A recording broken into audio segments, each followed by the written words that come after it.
Okay, ladies and gentlemen, welcome to my first filmed movie review. I'm trying to move out of the whole blog space and maybe try some YouTubes. I feel like maybe my personality will come off a little bit better to some of you that way. And to be honest with you, nobody wants to read. Just as simple as that. I apologize for the crudity of this video. The kids are asleep, so I decided just to throw a rig together using my cell phone and an old mic. I didn't pull out like the GoPro or anything like that, but welcome, I guess, to my first video movie review. If this takes off, maybe I'll do some Walking Dead stuff, some Game of Thrones stuff. I'm not trying to be a huge internet star or anything like that, but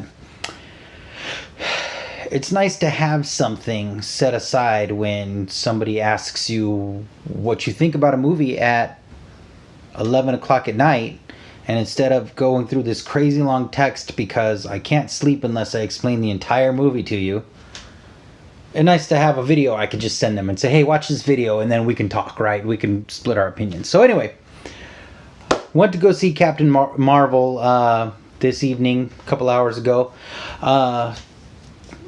Now, I don't know what you've read about the movie itself, how good it is, how bad it is. I'll tell you this. I've heard that the movie was described as underwhelming. I disagree with that. I felt that it was a good watch. It was fun. The problem I felt was that the movie felt like it was several movies stitched together to try to make one story, and I'll get into that. If you haven't seen the movie, careful for spoilers. I'll try to keep the spoilers out, but hey, I'm only human, which is a line from the movie. But basically, we start out with a superhero who has amnesia. Like, we've never seen that before, right? X-Men Origins Wolverine. I'm pretty sure Soups has amnesia at some point. It's a common trope. It's a common trope throughout the actual comics themselves, though. So I'm okay with it, all right? We're going to get an origin story where our superhero needs to find themselves. They're probably going to meet people from their past. They might see old photos. They might visit old places and have old conversations. So right away, that hits me in my brain that this is kind of the story they're going to tell. So I start to brace for that and hope that they can bring a few fresh things to it.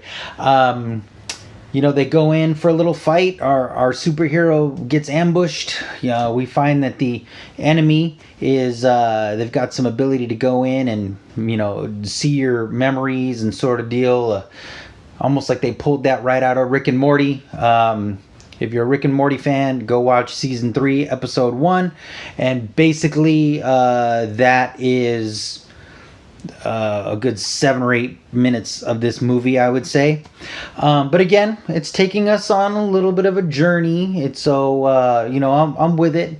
Not gonna say how, but our hero ends up on Earth. And it's actually done pretty well. I mean, the movie's supposed to be set in 1995. There's a Blockbuster Video. There's a Radio Shack. The street signs look good. The vehicles look good. It looks all 1995. In fact, it looks so 1995 that I was bored by it. Like, I felt like I was watching an old movie from the 90s that couldn't keep up with today's technological world. And I don't even mean that as a slight, and I don't mean that as, a knock against the production. They did a great job. They did such a great job that I felt like I was watching a movie from 25 years ago, which actually detracted from the story. I was so caught up in pointing out, oh, that's cool, look at that pinball machine, look at that old pager, blah, blah, blah, blah, blah.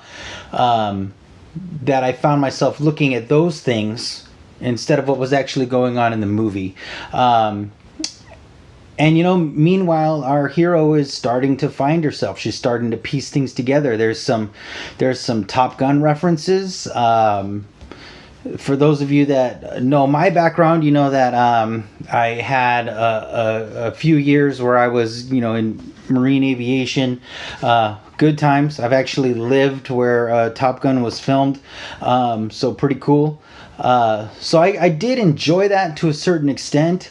There was definitely some imagery that looked like it was straight out of Top Gun. I'm not sure why they had a Mustang out in the hangar, but hey, Tom Cruise has the bike screaming down the runway, and that shouldn't have happened either. So it's fine. It's okay. It's fine. Anyhow, she's starting to figure things out, starting to piece it together, and it's okay. I mean, there's even a cat. The cat's name is Goose. I mean, come on, how many Top Gun references can you throw in there? I mean, you'd expect me not to pick up on it, but again, they're taking us on a journey, so I'm fine. I kind of liked it. Then I started seeing some more weird imagery. There's some alien stuff going on, which makes sense in the cinematic universe, but as this movie, it started to feel very Men in Black. I mentioned the cat named Goose. I don't mean to throw a spoiler out here, but spoiler. The cat's an alien. Some sort of alien creature. Again, very Men in Black. And then I start to feel a little Independence Day as well. I mean, there's even a scene where, the aliens chasing, one of our heroes through the desert in some spacecraft. Our hero, of course, wins because that's what's going to happen. And then we get a scene at one point where our hero is actually dragging an alien through the desert with a ship in the back. I couldn't help but feel this was very Independence Day. The images, at least. The storyline, not quite. I mean, there is some differences there, but it just felt like I was watching parts of other movies. We get into some Matrix style stuff. It's like, oh, okay, we're in the head. Is the architect talking to her? I don't get it. Do her powers extend outside of this Matrixy type prison force field thing that they've got her in? I don't know. But I definitely feel some Neo in there,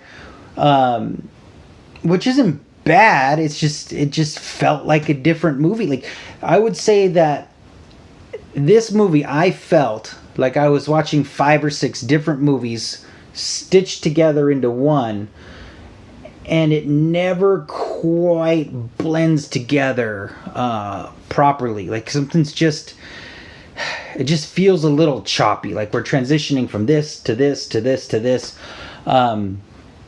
I know it's going to seem like I'm ripping on this movie, but there are some fun spots. I mean, obviously we know that the superhero is going to go crazy and win at some point. She's going to understand all of her powers completely, and then it's total BA.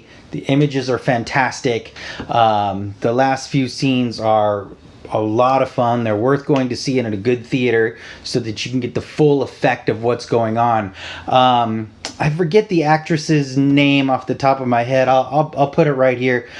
Brie Larson, I believe it is. Something like that.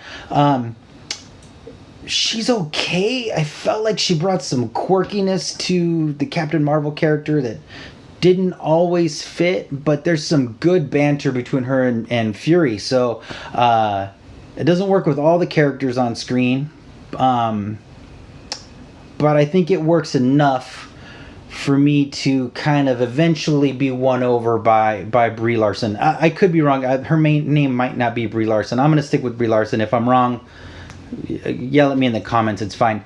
But yeah, I feel like